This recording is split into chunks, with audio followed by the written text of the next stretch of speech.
বর্তমান পরিস্থিতির চেয়ে ফ্যাসিস্ট সরকার কিছুদিন আগে যিনি এই দেশ থেকে আন্দোলনের মুখে পড়ে পালিয়েছে, জালেম সরকার হাসিনার আমলটাই ভালো ছিল। অনেকে প্রশ্ন করেছেন কোন পরিস্থিতি ভালো, বর্তমান না আগের? আমি বলতে চাই সেটি হলো, আমরা আগে মন খুলে আল্লাহ সুবহানাহু ওয়া তাআলার কালাম এবং কোরআনের ব্যাখ্যা তাফসির মাহফিল আমরা করতে পারতাম না, বাধা আসত।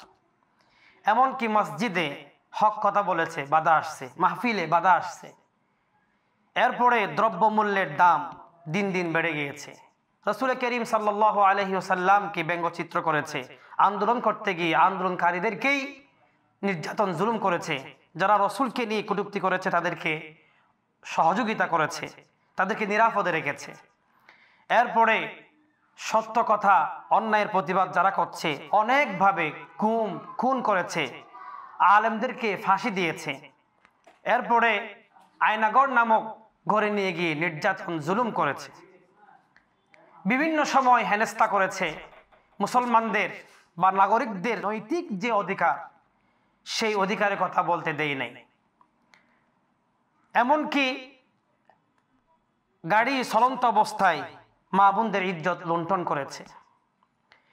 প্রত্যেকটা সেক্টরে, ব্যাংক, অফিস, আদালত, সবখানে অন্যায়, জুলুম, ঘুষ, খুন, রাহাজানি, নৈরাজ্য হয়েছে।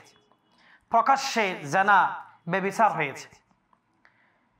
তো যারা বলছে যে আগের যুগটাই ভালো ছিল বর্তমান পরিস্থিতির চেয়ে, আমি মনে করি ওই সময়ে নির্যাতন এবং জুলুম, ঘুষ এবং খুনের মধ্যে যারা বিভিন্নভাবে সুবিধা ভোগ করেছে তারাই একমাত্র ওই কথা বলতে পারে বর্তমান পরিস্থিতির চেয়ে ওই পরিস্থিতিটা ভালো ছিল।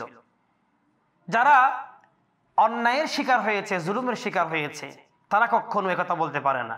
সুতরাং যারা আগেই ভালো ছিল এই কথা বলে, একথা যারা বলে বেড়াচ্ছে, ওই কথার উপরে যারা সাপোর্ট দিচ্ছে, তারা অন্যায় এবং জুলুমকারী যারা তাদের সহযোগী ছিল, সেই সময় তারা সুবিধা ভোগ করেছিল।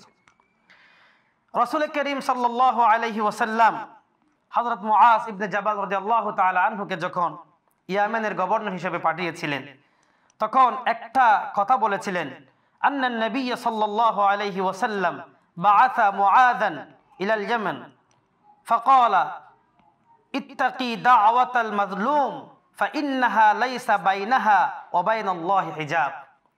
হে মুআজ, তুমি যে আজকে যাচ্ছ ইয়েমেনের গভর্নর হিসেবে, সুতরাং এমন কোনো আচরণ করবে না, এমন কোনো কর্মকাণ্ড তুমি করবে না, এমন কোনো তোমার ক্ষমতার অধিকার, ক্ষমতার অহংকার, ক্ষমতার দাপট দেখাবে না যাতে করে মানুষ মাজলুমের শিকার হয়।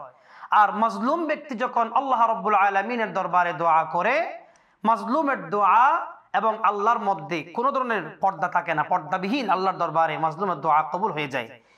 সুতরাং ফ্যাসিস্ট সরকার দীর্ঘ 16 বছর ধরে প্রত্যেকটা সেক্টরে মানুষদেরকে যে জুলুম, অন্যায়, অবিচার করেছে, মাজলুমরা আল্লাহর দরবারে দোয়া করেছে, সেই দোয়ার ফলে আজকে 16 বছর রাজত্ব করে খুব নৃশংসভাবে মানুষকে হত্যা করেছে। মাজলুমের দোয়া আল্লাহর দরবারে এমনভাবে কবুল হয়েছে, সেই সরকার থেকে সবটুকুন ফেলে পালায় যেতে বাধ্য হয়েছে। তো সুতরাং আমি একটা মেসেজ দিতে চাই, সেটি হচ্ছে আগামী যে স্থায়ী সরকার বা অস্থায়ী সরকার যে এই দেশে ক্ষমতায় বসবে বা বসেছে বা বসবে, তারাও যদি এইভাবে জুলুম করে, মাজলুমরা যদি দোয়া করে, অবশ্যই মাজলুমের দোয়া আল্লাহর দরবারে কবুল হবে। তারাও এক থেকে কঠিনভাবে এই দেশ থেকে তারা লাঞ্ছিত, নিপীড়িত হয়ে এখান থেকে পালিয়ে যাবে। এজন্য সবাইকে বোঝার এবং ওখান থেকে শিক্ষা নেওয়ার তৌফিক আল্লাহ তাআলা দান করুন। আমিন। ওয়া আখিরু দাওয়ানা আলহামদুলিল্লাহি রাব্বিল আলামিন। আসসালামু আলাইকুম ওয়া রাহমাতুল্লাহি ওয়া বারাকাতুহু।